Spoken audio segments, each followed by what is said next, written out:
spiritual, mental, and physical practice that began in ancient India over 1,000 years ago. For decades, people have embarked on this spiritual journey to alleviate health issues and to also become physically fit. The DC area has seen a surge of yoga studios in the past few years. In 2010, the DC area was named the nation's fittest city, with 80% of the population participating in some type of fitness activity.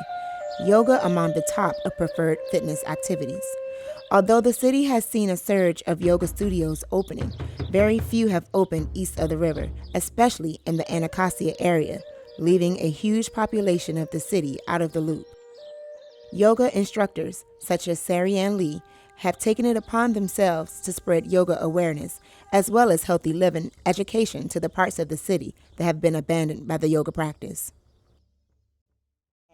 Welcome to District Buzz, Sari. Thank you, Kalila. Happy to be here. So tell us a little about your journey with yoga and why you decided to practice yoga. I started my yoga practice after losing my mother to diabetes, and a good friend introduced me to 3 essential skills with yoga: the breath, the asana movement, and the meditation. And after I discovered how powerful that process was, I realized that this was something that people all around the world from all different nationalities could use to really empower themselves and to create, tangible change in their lives. I started just offering classes, different locations, different recreation centers, and one of the biggest things I noticed was that people just didn't know what it was. People weren't resistant, they weren't afraid, they just didn't have an opportunity to be introduced to yoga. So I offered the classes, people came, we had fruit, and then we started to build real relationships, friendships, and the students would give me tips, I gave them tips, and we slowly were able to work through the yoga journey together. And the best thing was that I was able to offer the classes at many different churches. The religious community in Southeast DC is so positive and so encouraging when it comes to health and wellness.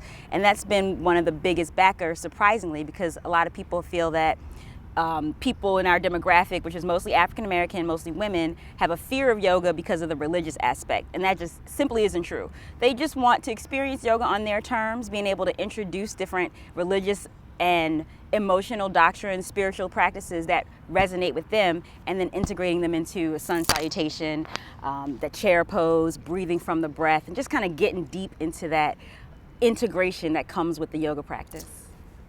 As with any new idea, yoga has received both positive and negative feedback in its new community. The positive responses have been, I'm now finally able to be stress-free.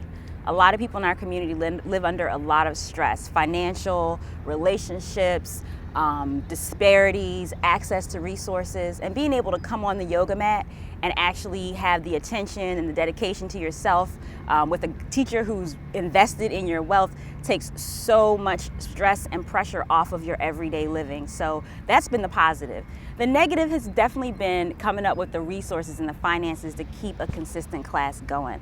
A lot of people just don't have the funds, and they want to keep the classes, they want to keep attending, but we don't have a stationary space that people can go to on a daily basis. So sometimes we rotate recreation centers and churches, but slowly but surely people are starting to find the money to be able to keep teachers here and keep the classes going on a continuous basis. The mental benefits, of course, is relaxation, bringing your mind down from all the distractions, all the high energy things that we do on a daily basis. You rush out the door, you don't take the time to sit and think. So I tell people to do what's called the 15-second breath, where you inhale for 7 counts, hold the breath for 1 count, and then exhale for 7 counts.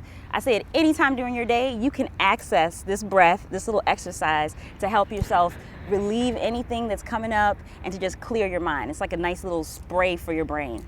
Of course, the physical benefits come with the asana practice, the movement, and through the sun salutations, you definitely open up the chest, get into the rib cage, kind of tone down the belly fat, tone up the legs, and then there's a spiritual benefit. You're able to really connect and align with what matters the most to you.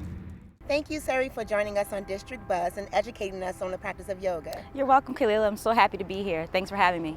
We're going to do a quick goddess sequence to get into the thighs, tone up the hips, engage the core, and create strength along the arms. So everybody come into your warrior one, bending that front leg, reaching the fingertips up to the sky, straightening the back leg, pulling the core in. Taking a deep inhale and exhale. Sink a little deeper, drawing the knee over the middle of the left toe. Take a deep inhale. On the next exhale, open out into warrior two. So open the arms wide. The back foot becomes parallel with the foot, with the bat. Fingertips reach long in opposite directions. Take a deep inhale. And on the next exhale, sink a little deeper, engaging the inner thighs. Now pivot the feet inward, and now move the heels outward. We're gonna move right into our goddess pose, bringing the hands to the heart. So here in our goddess, we're gonna sit really deep, getting into the inner thighs, squeezing the buns, pushing the knees outward. Take a deep inhale and exhale. Now sit really deep, holding it strong, finding that inner goddess, tightening all the way up through the pelvis into the sternum. Bring the hands to the heart, thumbs rest at the heart. Close the eyes, set your intention, find your inner power. Deep inhale, straighten the legs. Exhale, take the hands to the hips.